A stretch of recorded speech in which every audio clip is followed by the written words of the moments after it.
इस केस को ही सॉल्व होने में 8 साल लग गए। लग गए हमारे को, और ऊपर से अभी भी चल रहा है हमारे ऊपर एक केस। पुलिस वालों ने मेरे से पैसे भी दिए, 60,000 रुपये मेरे से दिया। आपने पुलिस वालों को पैसे दिए? क्राइम का जुर्म दिए थे। जब लड़की को बोला, हमने बोला लड़की की गवाही लिखो, तो पुलिस वालों ने मना कर दिया। बोला कि हम तुम मंत्री थोड़ी ना जो तुम्हारी प्रोटेक्शन करते रहेंगे, छोड़ के चले जाओ यहाँ से। कम से कम 4 साल से मैं आ रहा हूँ। कभी कहते हैं अब वहाँ से आपका कोर्ट डिसमिस कर दिया, आप गाड़ी चला सकते हो, फिर आर्बिट्रेटर में गए तो उनके ताला लगा हुआ है। मतलब परेशान का परेशान। इंसाफ सरकार देनी चाहे मोदी, तो सिर्फ 3 घंटे लगते हैं। आपको क्यों लगता है, क्यों डिले इतना होता है? No, the main problem is that the justice in delay is justice denied। आपका यही कहना है, तो उसमें सबसे बड़ी बात है तो वर्कलोड बहुत ज़्यादा है। एक जजेस के ऊपर बहुत सारे केसेस पेंडिंग है, क्योंकि जज की नियुक्ति कम है और केसेस ज़्यादा है। ये सिर्फ एक कोर्ट के बाहर का मंजर नहीं है, ये इंतज़ार का मंजर है। कोई 2 साल से आ रहा है, किसी को 10 साल हो गए इन्हीं कोर्ट के चक्कर काटते हुए, और किसी का बचपन ही इन तारीख पे तारीख में निकल गया। आखिर भारत जैसे देश में न्याय मिलने में इतनी देर क्यों हो जाती है? हम बात करेंगे कुछ लोगों से, कुछ वकीलों से भी, और ये जानने की कोशिश करेंगे कि why is justice delayed in India. हमारा ऐसे ही हमारा चक्कर कटवाते रहे। मतलब हमारे को हो गए साल, ये मान के चलो 5 साल 6 साल हो गए हमारे को ऐसे ही चक्कर कटवाते रहे, और वकीलों को हम फीसें देते रहे। वकीलों ने कभी हमारे को बताया नहीं सही तरीके से, भाई जो बताना चाहिए बंदे को, भाई ये तुम्हारा केस है, ये तारीख पड़ती है और इसमें इतने पैसे खर्च होंगे, पहले बताते नहीं है वो लोग। जो भी मान के चलो, अब मान लो एक बंदा ऑटो चलाता है कोई भी, अगर वो अपना दिहाड़ी कमा के 1000 रुपये ला रहा है ना, तो ये मान लो 100 दिक्कतें परेशानी होती है उनको रोड में, कैसे कमाया जाता है 1000 रुपये। और यहाँ आने के बाद एक तो पुलिस भी हमारे साथ गलत करती है, और क्या बताऊँ आपको, कोई हो ना हमारा इंसाफ करने वाला, तो मान लो सारी जितनी भी चीज़ें ना, ये जितनी भी हमारे साथ मान लो केस के जो बंदे गरीब बंदे के साथ जो बीत रही हैं, वो सारे के सारे मान के चलो, अगर कोई सस्ता हो, जो सस्ता वाले वो पैसे तो अपने अकाउंट में डलवा लेते, लेकिन किसी गरीब व्यक्ति की हेल्प नहीं करते। उन लोगों को मैं ये निवेदन करता हूँ कि जो भी इतने मान लो वहाँ मौके पे अगर बंदा पहुँच नहीं पाता ना, तो पुलिस कई बारी सही वो बात पेश नहीं कर पाते लोग की, जो भी आम व्यक्ति है।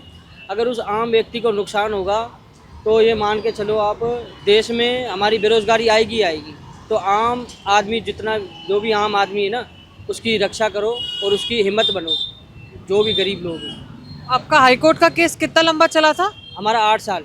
क्या केस था, कुछ बता पाएंगे केस के बारे में? 100 नंबर पे कंप्लेंट करी थी। हाँ। और जुआ चकारी वहाँ चलता था हमारे महल्ले के बाहर, तो वहाँ पे उस व्यक्ति की टांग टूट गई थी, वो पता नहीं किसने तोड़ी किसने नहीं तोड़ी। हमने 100 नंबर पे कंप्लेंट करी, और हमने उनको बताया जी यहाँ पे हमारे कॉलोनी के बाहर जुआ हो रहा है और यहाँ पे इनको रोको, और फिर बाद में पता चलता है वो पुलिस भी उनके साथ ही मिली हुई। बताओ किसके पास जाएं हम इंसाफ मांगने? जब पुलिस ही बाहर रक्षक के जगह भक्षक बन जाएगी, तो हम कहाँ जाएंगे इंसाफ मांगने? तो इस केस को ही सॉल्व होने में 8 साल लग गए। 8 साल लग गए हमारे को, और ऊपर से अभी भी चल रहा है हमारे ऊपर एक केस। जो गाड़ी हमने ली ना, हमने ट्रक ली, उसके हमने 7 लाख रुपए देने के बावजूद भी आज भी हम कोर्ट कचहरी के धक्के खा रहे हैं। क्यों? ना हमारे को NOC दी जा रही है। श्री राम फाइनेंसर है, उन्होंने राम का भगवान का नाम तो ले रखा है, श्री राम फाइनेंसर, लेकिन वो काम राम वाले नहीं करते। तो मैं इतनी बातें कहना चाहता हूँ कि हालत बहुत ख़राब है, गंभीर हालत है। कई लोगों की यहाँ पे माएँ आती हैं, तो वो बोलती हैं जी हमारे ऊपर 8 केस लग गए हमारे लड़के के ऊपर, और रात को ही क्यों रेस्टिंग उनकी होती है? जो लड़के हैं उनकी दिन की क्यों नहीं रेस्टिंग होती? रात में भी पुलिस वाले दारू पी के थाने में कुछ और होते हैं और कोर्ट में कुछ और होते हैं। और मैंने श्री राम ट्रांसपोर्ट से गाड़ी खरीदा था, और जो कि मैंने 13 लाख दे दिया 8 लाख का, और मेरे पे फर्जी लोन बना दिया उन्होंने। मैंने देना था उनका 85,000, फर्जी लोन बना दिया 3.5 लाख का, और अब चक्कर काट रहे हैं, वो मिलते नहीं, भाग जाते हैं। और मैं दंगा पीड़ित आदमी 1984 का, और मेरे साथ इतना हरेसमेंट कर रहे हैं, गाड़ी रोकते हैं, फिर छोड़ देते हैं, फिर फ़ोटो खींचते हैं मेरी। मतलब ऐसे परेशान किया जा रहा है हमारे को। कितना टाइम से आप यहाँ पर आ रहे, कोर्ट के चक्कर काट रहे? कम से कम 4 साल से मैं आ रहा हूँ। कभी कहते हैं अब वहाँ से आपका कोर्ट डिसमिस कर दिया, आप गाड़ी चला सकते हो, फिर आर्बिट्रेटर में गए तो उनके ताला लगा हुआ है। मतलब परेशान का परेशान। इंसाफ सरकार देनी चाहे मोदी, तो सिर्फ 3 घंटे लगते हैं, कमेटी बिठाए पीड़ितों की, और हम कमेटी में बताते हैं कौन कौन हत्या करने वाले हैं, कौन कौन मारने वाले हैं, कौन कौन लूटने वाले हैं, वही घूम रहे। मैं ये कहता हूँ कि जस्टिस, मैं क्या, एक फ्रेम भी है ये कि justice hurried is justice buried. जल्दीबाजी भी अगर जस्टिस होता है तो वो भी एक अन्याय की तरफ चला जाता है, जल्दी में किसी और को कन्विक्टेड कर दिया जाता है, तो ये भी सही नहीं है। इसके साथ साथ बहुत सारी प्रोसेस होती है, कोर्ट का अपना प्रोसेस होता है, फाइल इंस्ट्रक्शन होता है, चार्जशीट वगैरह होती है, पुलिस का रोल होता है, फिर एविडेंस होता है, पूरी एक फ्रेम है, एक एविडेंस का कैसे है, सारी चीज़ें हैं, इसलिए टाइम लगता है, टाइम टेकन लगता है। और फिर टाइम टेकन के साथ साथ फिर छन के आता है, ड्राइव होके आता है कि क्या ट्रूथ है, फिर जज और केस लॉ भी होता है, बहुत सारी चीज़ें हैं, एकदम से तुरंत ही आज ही हुआ और कल नहीं हो सकता है। पर 25 साल 30 साल ये भी तो एक बहुत लंबा टेन्योर होता है। किसी इंसान का बचपन निकल जाता है, किसी की जवानी निकल जाती है, कोई जवानी से बुढ़ापे तक आ जाता है, तो ये तो बहुत ज़्यादा डिले हो जाता है। अब इसमें तो 25 साल 30 साल वाकई में सही बात है कि 25 साल 30 साल जो लगता है ये समय तो काफ़ी ज़्यादा है। इसमें हमारे जो फास्ट ट्रैक केस के बारे में है, और हमारे यहाँ पे अभी मुझे लगता है कि इंडिया में जितनी पॉपुलेशन है, आबादी के हिसाब से जजेस की कमी है, तो केस पेंडिंग ऑफ केसेस बहुत ज़्यादा होती हैं, जज पे प्रेशर्स होता है बहुत सारा, इतनी जल्दी सारी चीज़ें नहीं कर सकता है आदमी उस हिसाब से, और अपने जो है जुडिशरी और आगे जाएगी और सक्षम होगी तो और फास्ट ट्रायल हो सकता है, ये है। और कुछ हद तक तो इसमें पुलिस का भी रोल होता है कि पुलिस जल्दी से फाइल अभी जैसे 3 महीना हो गया, पहले 3 महीना ही था, लेकिन 90 डेज के भीतर में वो चार्जशीट देते ही नहीं थे, किसी न किसी वजह से रोके रखते थे। तो ये सिर्फ आप जुडिशरी पे या जज पे या हम लोग वकीलों पे नहीं आप तब सकती है, ये पूरा सिस्टम जुड़ा हुआ है ना। क्रिमिनल का एक सिस्टम होता है, अगर मान के चलो किसी व्यक्ति पे अगर एफआईआर हुई, एफआईआर होने के बाद 24 घंटे के बाद उसको कोर्ट में पेश किया जाता है, फिर पेश होने के बाद जो है 90 डे का टाइम होता है और 60 डे का भी टाइम होता है, जो फास्ट ट्रैक केस होता है, जो लाइक हो गया, जो लड़की से संबंधित जो भी मामला होता है विक्टिम से, वो उसमें फास्ट ट्रैक केस में आते हैं वो, और उसका 60 दिन का टाइम पीरियड होता है। बाकी जो नॉन कंपाउंडेबल ऑफेंस है आपके, जैसे चोरी हो गया, डकैती हो गया, रॉबरी हो गया, ऐसे मैटर में 90 दिन का टाइम पीरियड होता है। फिर भी जो है 90 दिन के अंदर जो है एक तो चार्जशीट जमा होना, फिर उसके बाद चार्जशीट जमा होने के बाद फिर चार्ज फ्रेम करवाना, गवाही करवाना। अब उसमें क्या होता है कि क्रिमिनल में एक हो गया क्रिमिनल जो एक्यूज हो गया और एक कंप्लेनेंट हो गया। अब उसके जो इतने विटनेस हो गए, मान के चलो अगर एक विटनेस पे अगर नहीं आ पाया तो एग्जाम्पशन फाइल हो जाता है। फिर अगर मान के चलो कि अगर एक्यूज नहीं आ रहा तो एग्जाम्पशन फाइल हो गया, कंप्लेनेंट नहीं आया तो एग्जाम्पशन फाइल हो गया। तो डिले होने का ये भी एक सबसे बड़ा कारण है। चार्ज फ्रेम नहीं हो पाता टाइमली, गवाहियाँ टाइम पे नहीं हो पाती। उसके बाद सबसे बड़ा मेजर इशू ये है कि हम ये देखते हैं कि जुडिशियल सिस्टम में जो है एक जजेस के ऊपर बहुत सारे केसेस पेंडिंग है, क्योंकि जज की नियुक्ति कम है और केसेस ज़्यादा है। उसके लिए जो है मीडिएशन भी बहुत सारे बनाए गए हैं, लोक अदालत भी लगी जा रही है। फिर भी इसके बाद भी जो है सिस्टम ही, मैम इसमें सिर्फ वकील या सिर्फ जज का इसमें रोल नहीं है, इसमें पूरे सिस्टम का ही है।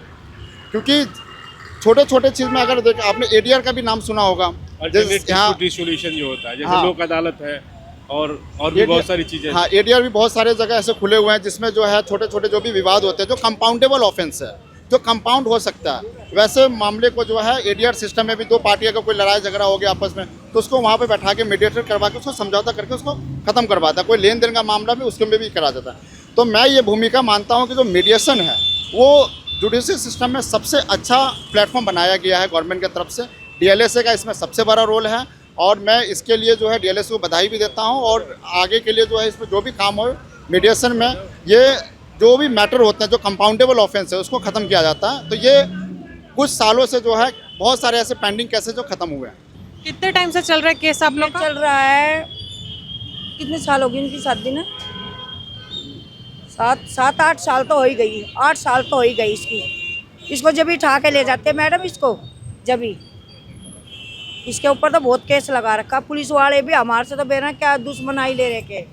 खेतों में बना रखा ऑफिस, वहाँ ले जाके तोड़ते हैं इसको, वहाँ पे पुलिस वाले पीट पाट के जब ले जाते हैं इसको थाने में, ऐसे कर रहे हैं इसकी गैल तो। और फिर इसको धमकी देते हैं वहाँ मत बताना। अच्छा, ऐसे चौके दौरे नू कहते हैं बताना नहीं है कि मैं मारा हूँ। फिर अलग से फिर पीटते हैं इसको थाने में ले जाके। पुलिस वाले बोलते बताना मत कि हम मारे हैं। हाँ मारे हैं, ये काम हो रहा है जी। इसकी गैल तो बहुत डिग्री पे है। क्या केस था, कुछ बता पाएंगे? ये कुछ सामान खरीदा था, हमें पता नहीं था, वो चोरी का निकला। क्या सामान था? सामान वो लोहे काटने वाली आरी होती है, प्लेट, वो थे बक्से। तो वो था भी उनका नहीं, जो जिन चोरों को पकड़ा था वो उसी कंपनी में काम करते थे। तो उन्होंने जो माल नहीं था वो भी पुलिस वालों ने उनको मारा, क्राइम ब्रांच वालों ने मारा। और घर उनको, मेरा घर पता नहीं फ़ोन ट्रेस किया उन्होंने, घर पे ले आए। मेरा वो सामान उनका नहीं था, वो भी उनको बता दिया। पुलिस वालों ने मेरे से पैसे भी दिए, 60,000 रुपये मेरे से दिया। आपने पुलिस वालों को पैसे दिए? दिए थे, क्राइम ब्रांच उन्होंने दिए थे, पैसे मांगे। और भी बंदे पकड़े गए थे, सबसे पैसे दे के छोड़ दिए थे। मैंने जो पैसे 2 बार दिए थे भाई, 2 बार में करके थोड़े थोड़े करके, तो मेरा इन्होंने बीच में नाम डाल दिया कि भाई ये माल चोरी का इन्होंने किया। तो कितने टाइम से चल रहा है केस आपका? 3 साल से। तो अभी क्या कुछ, अभी सुनवाई के टाइम पर क्या हुआ मतलब? अभी कुछ नहीं, आज चार्ज लगना था, अभी चार्ज लगा नहीं है, 3 बजे चार्ज लगेगा। भाई नहीं कुछ किया, फिर भी कुछ सुनवाई कुछ है नहीं, ना वकील कुछ बोलते हैं ना जज कुछ। बस जबरदस्ती पुलिस वालों ने अपने पैसे लेके साइड हो गए। कोई भी चाहिए उन्होंने डालने के लिए, उन्होंने डाल दिया। जो बड़े बड़े थे, वो जिन्होंने मोटा खरीदे होंगे, वो तो साइड में निकल गए। तो आपने क्या पुलिस वालों को पैसे दिए ताकि वो केस बंद करवा दे आप पे? नहीं, वो सबको मारे ना, केस ना बनाए, नहीं तो रिमांड में रूम में ले जाके मार रहे थे। तो आपने पैसे दिए ताकि मारे नहीं आपको? उन्होंने कहते ठीक है, हम आपका डाल देंगे पैसे। हमने कहा, मैंने कहते जितने आप जो माल मिला है, आपने जब इसको खरीदा है, वो झूठ नहीं बोल रहे, सच्ची बोल रहे हैं। अब उनको मार मार के पकवाया उन्होंने, और उन्होंने जिसका नाम ले दिया उनको उठा लिए। अब मेरे जानकारी में आ रहा है कि 13-14 बंदों को उठाया था उन्होंने। तो उन्होंने उठाया था, जिनको उनकी निशानदेही पे लेके गए हैं, उनसे थाने पैसे लेके उनको छोड़ देते। मैं नहीं दे पाया, 2 बार में दिया तो उन्होंने नाम ले दिया। 5 लोग थे, 2 फरार है, 3 लोगों को पकड़ा गया है। क्या केस था? चोरी का सामान, बड़े भैया रिक्शा चलाते हैं, वो चोरी का सामान रखने से मना किया था। वो लोग थे, तो 5 लोगों ने मिलके हाथ पहले घर पे हमला किया अचानक से। फिर मम्मी नीचे उतरी, बहन को तवे से मारा, और फिर मेरे पापा को, जब आए मेरे पापा, थोड़ी सी ड्रिंक कर रखी थी उन्होंने, तो उनको सर पे तवे से वार किया, जिससे कि उनके सर में से ब्लड बहने की वजह से उनकी डेथ हो गई। तो 3 लोगों को पकड़ लिया है, 2 लोग फरार है। जहाँ हम लोग रहते हैं वहाँ पर धमकी आई है हमें कि अभी एक गया है, अभी और जाएंगे, अपना केस वापस ले लो, वरना फिर तो एक और जाएगा। इसलिए वहाँ पर रह ही नहीं रहे। वहाँ पे रह ही नहीं रहे हैं आप लोग? हमने अपना खुद का घर बनाया है जैसे तैसे करके, तो वो भी छोड़ दिया हमने। कितने टाइम से चल रहा है केस आपका? अभी तो 5 और ये आ चुके हैं, तारीख करके। वैसे हमें कोई सुनवाई नहीं है हमारी, कहीं से कहीं तक भी। लड़की है हमारी, उसने देखा था वारदात जो भी है, लड़के को तो मार के बेहोश कर दिया था, और उसने भी देखा था मारते हुए पापा को अपने को। फिर उसके बाद में ना वो बेहोश हो गया, और उसके बाद उसके पापा को और जने मारने आए थे ना, तो वो लड़की ने देखा है।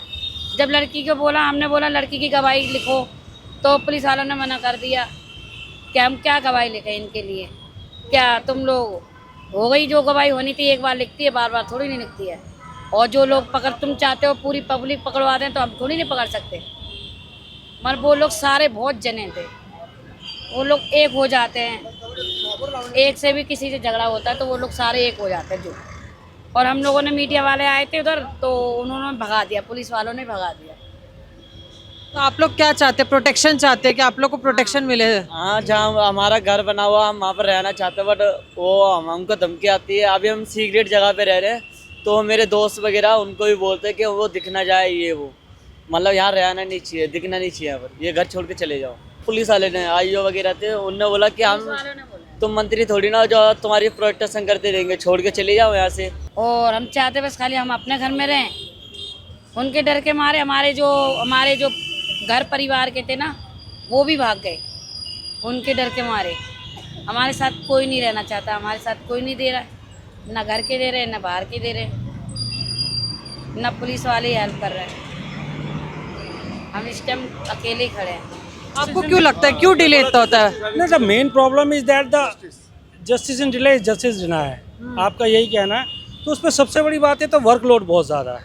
पॉपुलेशन हमारी जिस हिसाब से बढ़ रही है, जिस हिसाब से हम लोगों में लिटिगेशन बढ़ रही है, उस हिसाब से जुडिशरी स्टाफ, जुडिशरी में जो बेसिकली जुडिशरी को चाहिए होता है, जो इंफ्रास्ट्रक्चर, वो पूरी तरह से नाराज है, पूरी तरह से इनविजिबल है, दिखता ही नहीं है।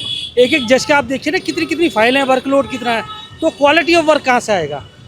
मेन चीज़ है आपको क्वालिटी और क्वांटिटी में डिफरेंस करना पड़ेगा। जब आपके पास क्वांटिटी है तो आप क्वालिटी से कंप्रोमाइज़ करोगे ही करोगे। तो मेन रीज़न ये, सबसे बड़ी प्रॉब्लम ये कि जो हमारे जुडिशल सिस्टम है उसमें कोई कमी नहीं है, लेकिन वर्कलोड इतना ज़्यादा है, ऊपर का प्रेशर इतना ज़्यादा है कि क्या करेगा जुडिशल ऑफिसर भी, क्या करेगा आप बताइए ना। तो वर्कलोड के लिए सालों साल लग जाते हैं। नहीं, सालों साल नहीं लग जाते। ये हायर जुडिशरी को चाहिए कि अपॉइंट करें नए जजों को, कोर्ट्स को ज़्यादा बनाए और वर्कलोड को कम करे, उसको डिस्ट्रीब्यूट करे। ये अपेक्स कोर्ट की रिस्पॉन्सिबिलिटी है। अपेक्स कोर्ट के पास भी वर्कलोड बहुत है, लेकिन उसको ये चाहिए कि नीचे का जो वर्कलोड है, जो लोअर्स कोर्ट हैं, जो ट्रायल्स कोर्ट है, उनका काम कम करने का यही तरीका है कि आप जो वहाँ पे जो काम करने वाले हैं, जो जजेस हैं, उनको अपॉइंट करें। आप देखिए ना कितनी वैकेंसीज खाली हैं।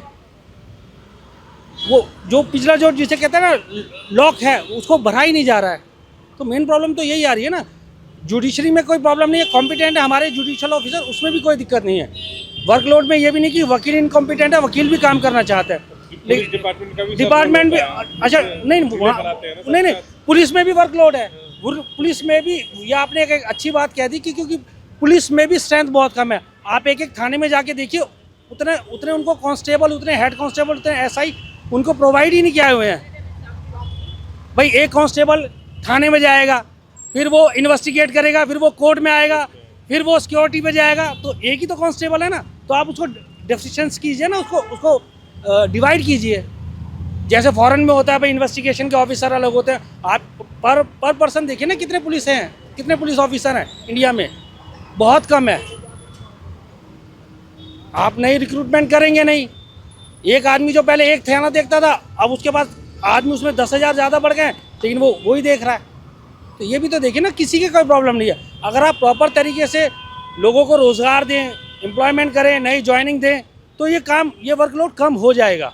इसमें कोई इशू नहीं है। बस मेन इशू यही है कि वर्कलोड बहुत ज़्यादा है, तो वो कहाँ तक करेगा। हर आदमी बचने की सोचता है कि यार हटाओ इसको, निकालो, डेट दे दो। जब वकीलों के काम में भी कोई कमी नहीं है, वकील तो चाहता नहीं है ना कि डेट ले या काम ना करे, उसका भी अपना हिसाब है। तो यही है सारा मेन प्रॉब्लम कि वर्कलोड है और जो स्ट्रेंथ है वो बहुत कम है पर पर्सन।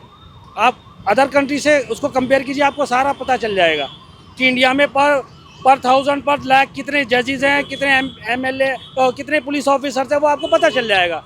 फिर ये क्वेश्चन रेज ही नहीं होगा। फिर क्वेश्चन आप करोगे एडमिनिस्ट्रेशन से, फिर क्वेश्चन आप करोगे हायर जुडिशरी कि आप क्यों अपॉइंट नहीं कर रहे जजेस को, इंफ्रास्ट्रक्चर क्यों नहीं दे रहे हो। ये है मेन प्रॉब्लम। हमारे जजेस कॉम्पिटेंट है, प्योर कॉम्पिटेंट है, बहुत कैपेबल हैं, वर्ल्ड वाइड नाम है इंडियन जुडिशरी का। लेकिन अब क्या करें, जब काम ही ज़्यादा हो गया और वर्क इतना ज़्यादा हो गया और स्टाफ कम है, तो फिर कहाँ से करेगा। ये है मेन इशू। कोर्ट्स में भीड़ अभी भी बढ़ रही है और तारीख पे तारीख मिल रही है, पर इन सब के बीच सवाल सिर्फ एक है, क्या न्याय सिर्फ लिखा जाता है या मिलता भी है। With video journalist Abhishek, this is Nandini Joshi signing off from 30 Hazari court, new Delhi.